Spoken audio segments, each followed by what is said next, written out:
favorite thing in the whole world.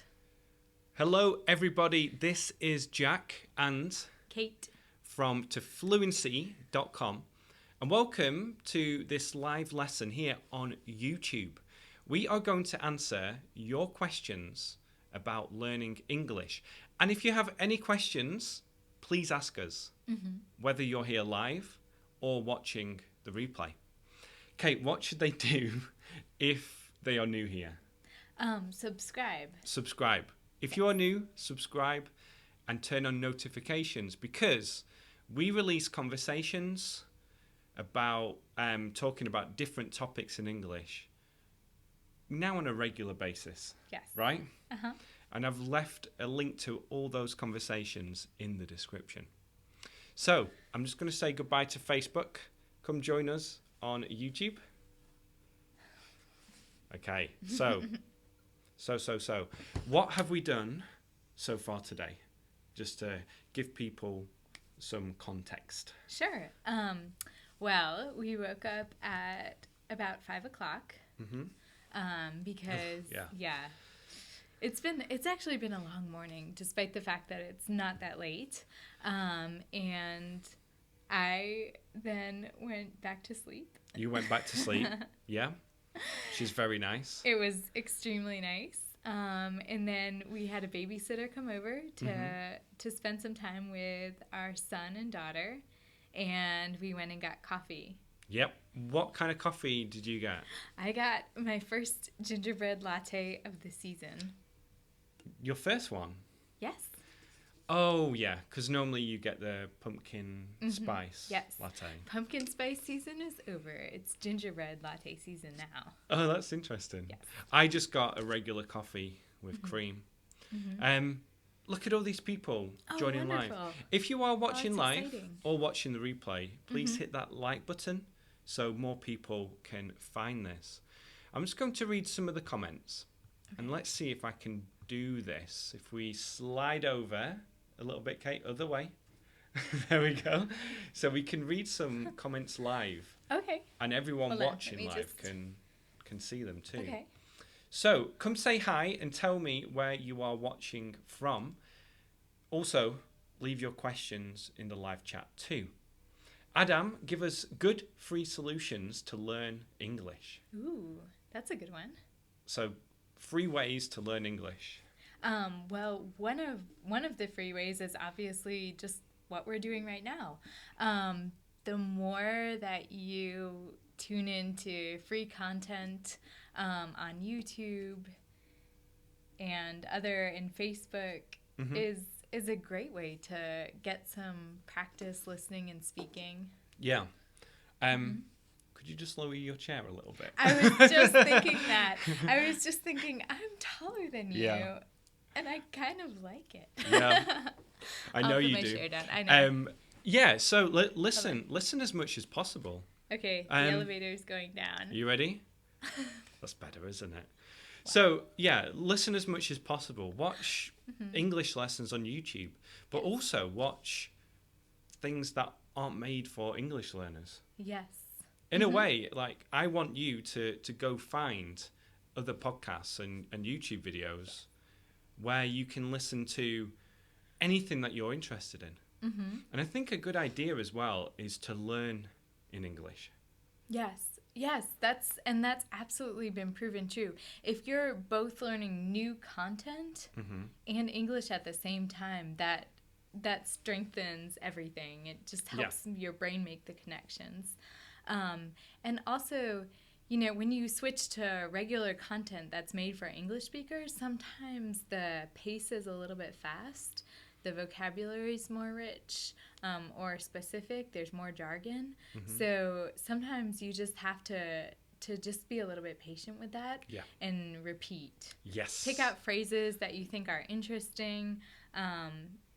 I told you what I think my number one trait in successful English learners is. Curiosity. I think that is just the most important thing to learn anything. You have to be curious. You have to wonder about things, ask yourself questions, and then as you experience English, you can kind of start to fill in the blanks and learn. What do you think the number one trait is in English learners? really want to learn. To want to. Yeah. Because I've talked about in the past how if you say you're too busy to learn English, a better way to frame that is to say it's not one of my priorities right now. And this could be a good thing or a bad thing. If you have children, that's more of a priority. Yes. But a lot of the time we can always do more. Yes. And if you really want to do something, and if you love doing it, then you're going to do it. You're going to find the time to do it. Just thinking about that, I have some knowledge of Spanish and a little bit of French, and I want to continue learning. And I think that right now, our children are probably my number one barrier, because I can't just sit down and find content and learn online the way that I did before we had Thomas and Emma, who are our kids. But at the same time, maybe we can look for resources so that we can learn together. I just found some apps on my phone that I've been sharing with Thomas, and we've been kind of learning together at the same time, which is really neat. Yes. I have mentioned this before too. When it comes to, if you have children, then watch TV shows in English. In English. You need to find time to study and exercise. Yes. Exactly. That's multitasking. I'm not sure that I could do that. Yeah. I'm very impressed. That's such a great comment. I'm going to bring the comments up again. Okay. We'll go through some of them quite quickly now. Okay. I like the interaction of live lessons, says Mariam. I'm curious, Katie. Uh-oh. Let's see what else other people are saying. I don't have anyone to have conversations with. So can you give me a suggestion? This one here. Okay. I can learn to speak English by myself. Is it possible? Ooh, good. Yeah. Good question. Well, I have a method for this. Oh, yeah. If you go to fluency.com/speaking, there'll be a link in the description too. And because there are two main ways you can improve your speaking. Obviously, we need to learn grammar and vocabulary, but there's natural practice. And then there is something that I call the LRRC method. Do you know what that stands for? Oh, my goodness. I'm on the spot. Sorry, here. I put Kate on the spot. No, I should know. I'm sorry. Listen to a phrase, repeat it, record yourself repeating it, and then compare your version to the original. Okay. And then you get long-term repetition too. So you can improve your speaking from anywhere in the world. And a lot of people complain that they don't have anyone to practice with. But you can do online language exchanges. You can pay a teacher to have a conversation with you. Yep. And make friends. True. Make friends. Yeah. Yeah. Cool. Let's go back to the comments. Do you speak Arabic? I do not. Do you speak Persian? No, I do not. شما انگلیسی میفهمین؟ Jack has a very dear friend who is originally from Iran, and we tried to learn some phrases to surprise him, but I think we just confused him. Yeah, he didn't understand what I was saying, unfortunately. Do you have any idea about English films or series? Ooh. I guess maybe a suggestion for people who want to learn English through movies or TV. Ooh. That's an interesting one. I think I might have to think about that a little bit more. But if anybody's had any TV shows or films that have really helped them, feel free to chime in. Yeah, chime in to leave a comment. Yes. In this situation. Yeah, what are we watching at the moment? Well, we're still watching Stranger Things. Yeah. It only came out about a month ago, the second season. But I like to do something called binge-watching. Yeah. Because the end of an episode always ends on a little bit of a cliffhanger. So the characters are in trouble or something's about to happen and you want to know what happens next. So I tend to sit down and just watch episode after episode and then come back to it the next day. You can kind of space it out a little bit more, but life has just been a little bit hectic. We haven't been able to watch TV as much as possible. No. So season or episodes end on a cliffhanger, which means it's like in the middle of a story, an important part of it, and you really want to know what happens next. I'm excited. There's a new series out on Amazon called Victoria. Right. Is it similar to Elizabeth? The Crown, yes. The Crown. And there's another season of that too, which I like that. I tend to like historical... Yeah. Historical shows. Shows, yes. Yeah. They're fun. Let's see. I tried to do a language exchange, but many people don't correct you. Oh, Esther's here. Esther's a long-time viewer. Hello, Esther. I think from Argentina. Let me know if that's not correct. Some people are talking in French. I can see what a beautiful day in your city. What is the weather like today? Beautiful. Beautiful. You're correct. Yeah. Sunny. It's warm. Yeah, it is. It's for very this warm. time of the year. Yeah. Watching movies can help us a lot as well.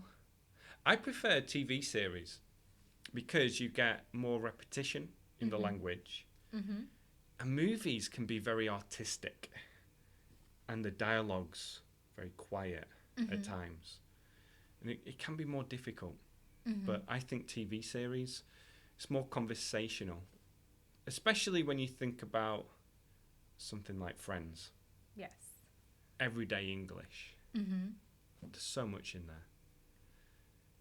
Denise is here. Good to see you, Denise. What do you think about reading classic books to improve English? This is your topic. Yes, this is something I'm really passionate about because I was an English literature teacher for several years. And I think that reading is a really interesting way to improve your vocabulary because there's just so much richer language in novels. Novels are generally a much higher lexile level than we speak in conversation. However, that can be a little bit of a trap in terms of your conversational English because a lot of times there is vocabulary in literature and grammar structures that we don't actually use in everyday speech. Fantastic. So I think that that reading is a wonderful way to improve your vocabulary, but it doesn't always translate into speaking. One way to kind of get around this when you have enough of a level in English is to look into audiobooks. And the lexile level is obviously the same, but you'll actually get a sense of the rhythm of the language when it's spoken. And so that can help. Yes. Sorry, lexile level. Yes. Explain. It's just basically, it's kind of an not arbitrary, but it's a measure of like the level of vocabulary, the complexity of the language and the way that it's used. So it's like how hard the book is. How hard it is. Right. And higher is not always better. I agree. Yeah. I agree. I made a video on comparing, I think it was maybe Pride and Prejudice, with the original version and the graded reader. Okay. And a graded reader is an adaptation of a book for English learners. Yeah, so an adaptation that's made just for English learners? Exactly. Okay. And a lot of the time, if someone is an English learner, and maybe you have felt like this too, that, I don't want something that is adapted. But it is very useful for English. One thing, which is actually, I will completely admit this, I read a lot when I was younger, and so I had a vocabulary level that was a lot higher than my speaking level, if that makes sense. It does. And English is one of the only languages where we borrow from so many different languages, and there's no standard English pronunciation, which I'm sure you have figured out. So when an English person or an native English speaker reads a word for the first time, they don't know how to pronounce it necessarily. Exactly. So it's interesting because we take pronunciation rules from so many different languages, which I think is really fascinating. So when I was little, I would mispronounce words a lot, especially longer words that I'd never heard used before. And so that's one way to tell that people have learned a lot from reading, even native speakers.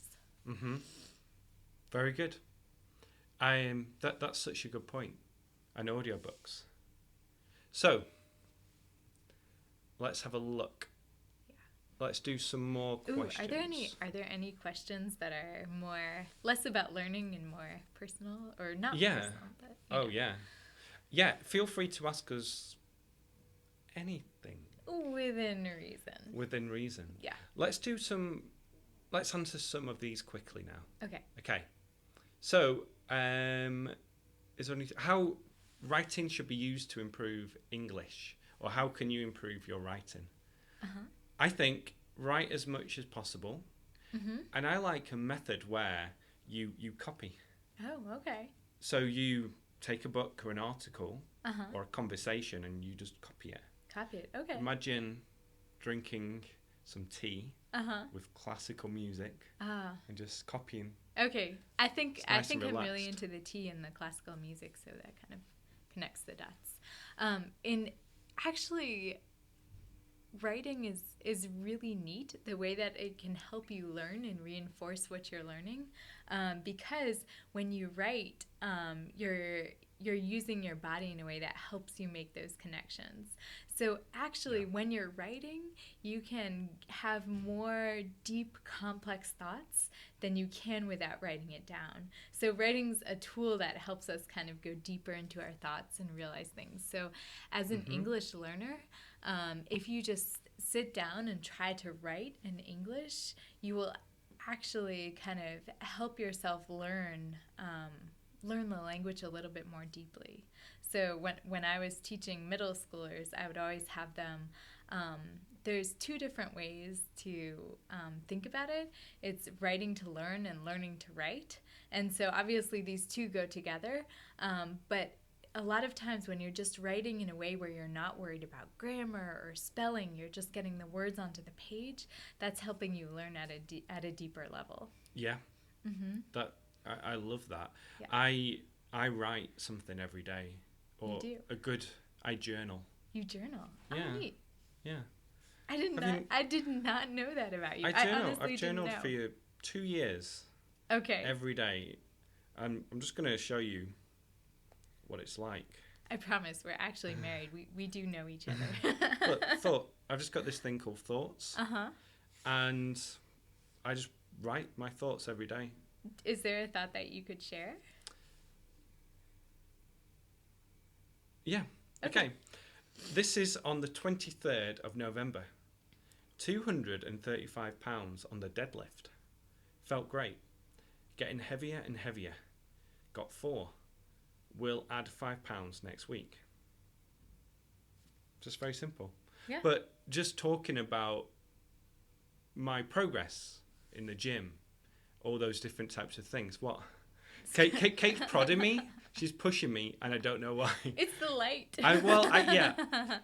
So you want me to come forward just a smidge. Yeah, okay. So Kate kept pushing me. That reminds me of, I won't say a specific example, but there are so many times in a restaurant or a bar, and I'm telling a story, and Kate pinches me, to pinch under the table. And I say, why are you pinching me? But she's doing that, so I stop saying telling something. the story. Yeah. Because usually you're telling some story that's really embarrassing for me. And so I'm like, Jack, stop telling this story, stop. But inevitably, instead of stopping, you turn around and go, why are you pinching me? Exactly. When I should just stop saying what I'm saying. Well, I think I also maybe need to be a little bit less sensitive. Right.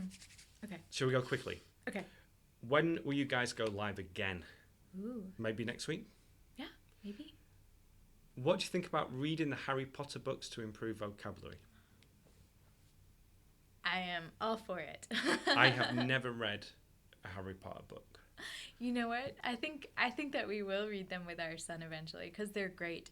And I really like the way that J.K. Rowling, she uses the English language in really interesting ways. So everything that she names that's imaginary is really kind of clever. Very good. Mm-hmm. You use pounds? So yeah, I was talking about pounds for weight. Okay. I do now because in the UK we use usually stone. Okay. But kilograms too. Uh-huh. But I'm used to pounds now. Now, in my head, whenever you say stones, I'm like, what stones? It's like confusing. I'm trying to imagine an actual stone. Well, it's like cups in America. Yeah. For measuring things. Mm-hmm. But yeah, here's a great phrase. I used to use pounds, but now I'm used to. No, I used to use kilograms, but now I'm used to pounds. Ah. Use. I made a video on that as well. Okay. Yeah, I'll leave a link below. Pinchy, could Kate beat you up? Probably. You're very feisty. I am feisty, but I don't know if I could beat you up. I don't think I would want to, in any event. How to get rid of shyness when speaking English? Mm-hmm. That's hard. Get out of your comfort zone, I say, little by little. Mm-hmm. I was so nervous about making videos at first. Mm-hmm. And I made a video and shared it with a few people. But you have to make that effort to get out of your comfort zone, to do something that's a little bit uncomfortable. Mm-hmm. And then you can build on that. And it soon becomes normal. I have a couple of ideas as well to help that, because I think that's something that I really struggle with too, especially in foreign languages. And my first suggestion is to just try to make it a situation where you feel the most comfortable speaking. So if you're somebody that really likes to have kind of quiet conversations, see if you can find a language exchange. Yeah. If you're somebody that's comfortable in crowds, maybe join in a YouTube conversation or a language community to practice speaking. And then this is actually something that really doesn't apply to everyone, but if you are somebody who does drink alcohol or feels comfortable drinking alcohol, they actually came out with a study that you speak better in a foreign language when you've had a drink or two.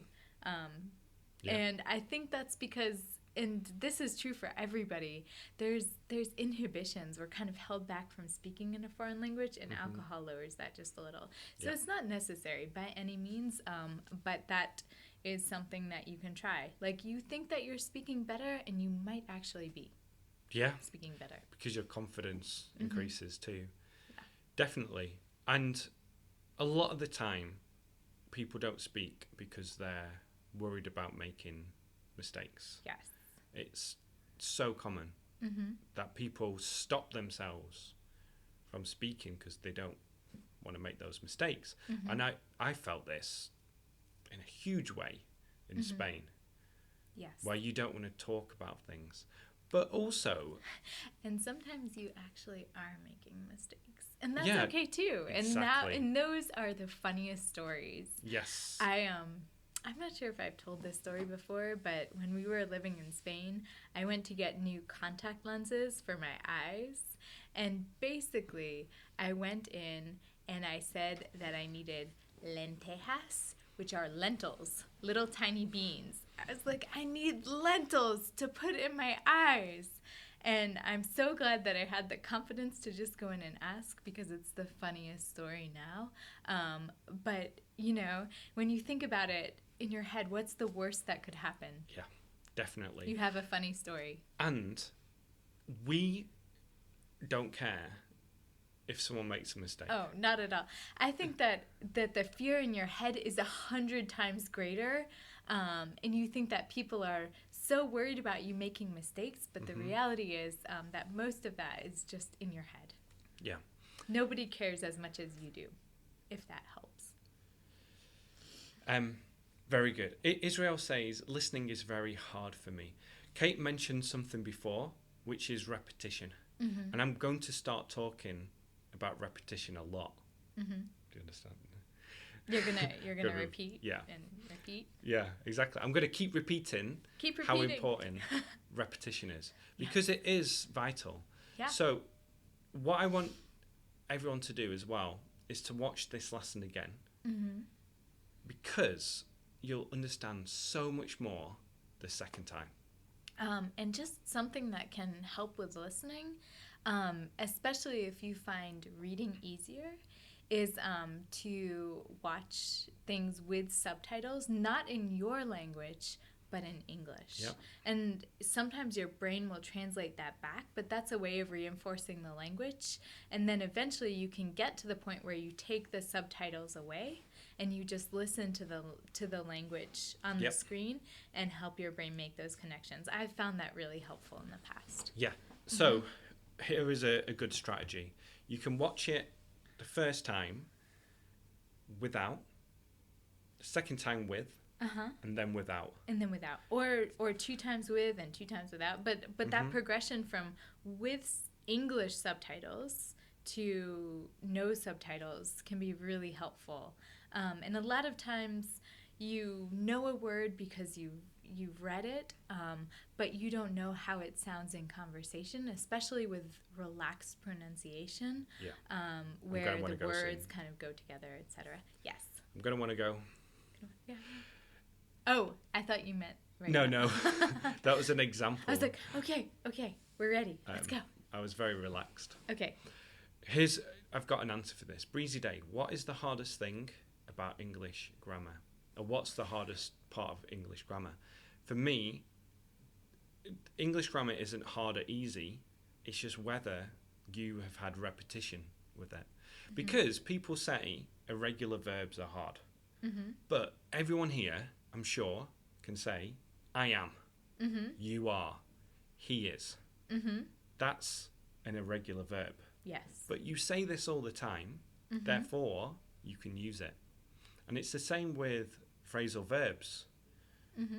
I imagine people can say, I wake up at, because of the repetition of this. And that's what I teach in my method. So go to fluency.com/speaking to learn more about this. There'll be a link below. Use subtitles in YouTube. I do also. Yeah, I add the subtitles to most videos because I know how important it is. I don't know what you're laughing about. I don't know. I'm laughing too. Valdine, I have just shared your video on my Facebook. Thank you so much. Yeah, if you are enjoying this, then please share it. You can also, on YouTube, you can share it through Messenger or your messages or WhatsApp. So you can send it to individual people too. Do you want your children to learn another language? Yes. Yes, very much so. And I think that this is just going to be an ongoing process because we had intentions to help our son by raising him bilingually in Spanish and English. But even though we had that intention, it hasn't quite turned out that way. So we're just continually working to try to expose him to different languages and to work with that, because that is such a gift. To be able to speak another language, not only to communicate with everyone else, but also just to have a brain that can understand other cultures and other ways of thinking about the world and speaking. Kate used a few good phrases there. It hasn't turned out that way. Yes. Which means, like, how would you explain turn out? Turn out? Just the end result. The end result, perfect. I need you here. So, yeah, the end result at the moment isn't what we intended in the past. But, there's still time. And he is learning Spanish at school. He is. Because he says buenos dias, doesn't he? He does. Yeah. It's Sometimes uno, dos, tres. Someone had a question. Do you guys have any habit phrases that use a lot in conversation? In my program, the Fluency program, that's what I give you. Over 1,000 fluency phrases that we use. They're from the conversations that we have, and I give them to you in audio format and also as memory cards. Memory cards so that you can get that repetition. Like flashcards? Yeah. Cool. I call them memory cards. Maybe I should change that name. That's also, okay. if you can think of a better name for the LRRC method, let me know. Okay. Youssef, the first time I've joined your channel, thank you so much for being here. If you are new here, subscribe and click that notification bell. So Dylan is here. Love your lessons. I've studied in Australia for more than 2 years. Wow. Most of the time I stay here except for the holidays. You've been to Australia. I have. Yeah, I want to go. Yes. How can I be fluent in English without phrasal verbs? I think it's, to be honest, phrasal verbs end up being a big part of fluency. Yes, for example. Yes. So it's just something to keep working on and to keep, to be curious about, like, oh, that's an interesting way to use that verb, and just to remember it and to be open to it. It's like, I don't know if there's a name for this phenomenon, but once you're aware of something, you see it everywhere. Confirmation bias, right? Oh, is that what it's called? Oh, I think confirmation bias is when you are looking for anything that supports your argument. So okay. I guess it's true. It's similar, isn't it? Yeah. But when it's like when you get a new car, you're looking at other cars. Yeah. You get new shoes, you're looking at You see everyone else's shoes. You get new phrasal verbs, you hear them everywhere. Yeah, definitely. I feel bored with memory cards. Is it okay for me to keep the LRC method without it? Definitely. The other thing with memory cards is delete the ones. If a card is boring, it means you know it. So delete it. And then you can use the ones that will help you. Yes. Got some nice comments. Ooh. Thank you. Recommend to improve pronunciation, listen and try to repeat several times. Record yourself, because then you can notice the differences between how you say it and how the original audio says it too. And then it's important to know the sounds and how to make them. And this is inside the Fluency program too. And that's part of that confidence too. And actually, sometimes when I hear my own recorded voice, I think, oh no, is that what I sound like? Because in my head, I just sound so, so confident and so sassy and so, I don't know, so grown up. And then I hear my voice, and to me, it sounds like, not that way. And so, but the more that you speak and the more that you hear your voice recorded, just like I'll hear this voice recorded, you build your confidence. The way you speak is beautiful, Khadija. Thank you. Yeah. And also, you do sound different when it's recorded. Yes, your recorded voice is different. Yeah, it is. But I talked about this in the car. I don't know if you were listening. But I always listen to you. I bought some courses on Black Friday to help me improve my speaking voice. In Spanish? No, English. Oh, okay. See, everybody's learning. So, yeah. Yeah. But it's more about the way you speak and breathe. Okay. and like coming from the diaphragm. And I've learned that there are different types of voices. Mm-hmm. There's the nasal voice, Okay. the throat voice, Uh-huh. The throat voice.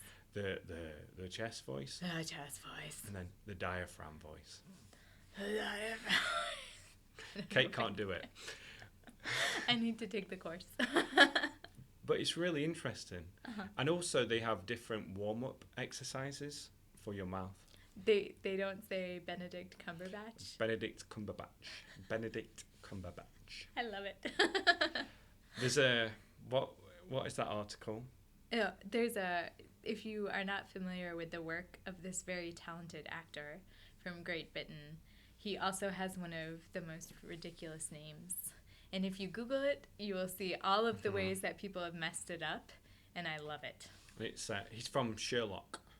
That's how most people. No. He's Sherlock Holmes.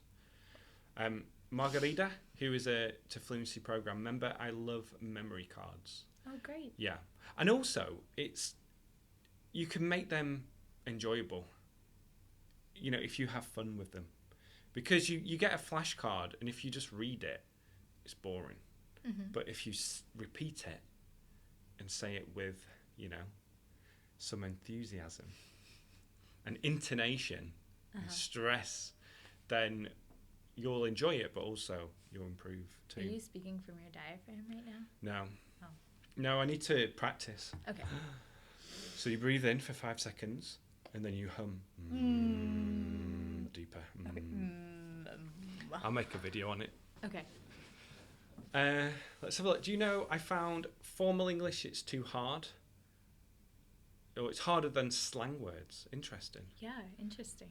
Yeah. Here's a quick question. What is a new slang term that you have learned recently?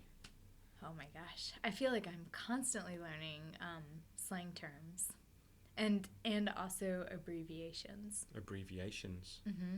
Like for the longest time, I didn't know that SMH stood for shake my head. Mm-hmm. So You when you're asked me feeling, that. I did. Yeah. And I think Jack knows more about those kinds of things. So I just never knew what people were talking to. It means like, Have you listened or watched any videos from young YouTubers or Instagram people? no. Because that's how you learn. Okay. And it confuses me. Uh-huh. Everyone says bro these Bro. days. Bro or bruh. Bruh. Or BR bae. or bay. Yeah. It's quite crazy. Mm-hmm. Is it a problem if we mix British with American English? I don't think so. I guess we kind of do it all the time. I do it I don't know which one is which anymore. Yes. And because I have lived in America Uh-huh. with kids, but I haven't lived in the UK with kids, Mm-hmm. then there are certain terms that I don't know what they are Yeah, in British English. or you know them but you don't use them. Sounds like strange. pacifier instead of dummy, or Diaper. crib instead of cot. Diaper What instead do you of say? nappy. Oh yeah, Yeah. that's neat. Stroller and a pram. Uh-huh. We'll make a video on that. Hello to Indonesia. Ooh. Do you have any grammar lessons? I do. And I have another one coming on Thursday. The difference between will, be going to, and the present continuous. Ooh, it's one of my favorites. It is. Really? Have you seen it? It's very good. It's the one where you criticise my hair. Hypothetically. I don't criticize your hair. No, but the hypothetical one. Okay. I'd love to join your program, but I still don't have my blue card, payment card. Just get in touch when you get that. Mm-hmm. And in the meantime, there's a lot of resources that are available on YouTube and on Jack's website too. Definitely. Mm-hmm. To fluency.com/speaking. I should give away some free memory cards. Yeah. Do you think so? Yeah. To give people a taste of kind of what's inside your course. Mm-hmm. I Yeah. think that'd be a great idea. And to see whether the method is a good fit for what they need Yeah. to practice speaking. Definitely. Definitely. Well, shall we wrap it up? Yes. Yeah. We have another conversation coming very soon next week. So again, if you're new, please subscribe and click the notification bell, so then you'll get an email from YouTube. Mm-hmm. Do you get notified from my channel, Kate? I do. Yeah. Do you, as soon as you see the notification, do you swipe and watch the video? If you're in it.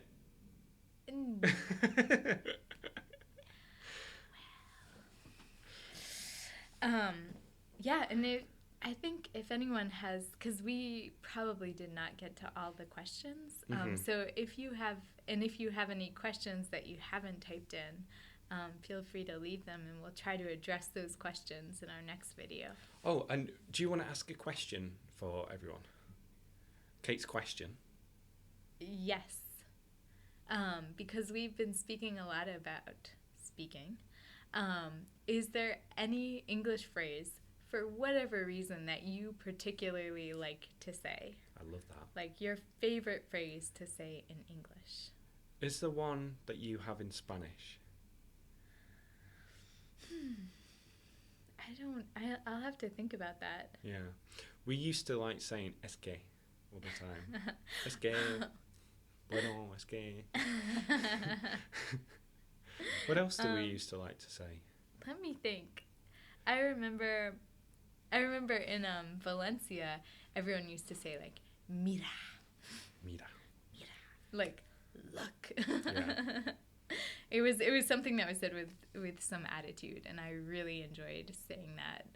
I think I had a little bit of a different personality sometimes when I spoke in Spanish. I was much more assertive, much more aggressive. Mm-hmm. And so maybe you'll find that you have a secret English personality when you speak English a lot, which is different from your language. Yeah, and that's a really good point.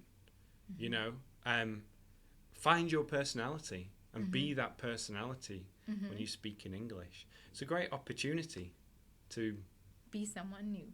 Mm-hmm. And obviously you're still the same person, but it's just a little bit different. Okay, everybody, if you have enjoyed this, go on, Kate. What should they do?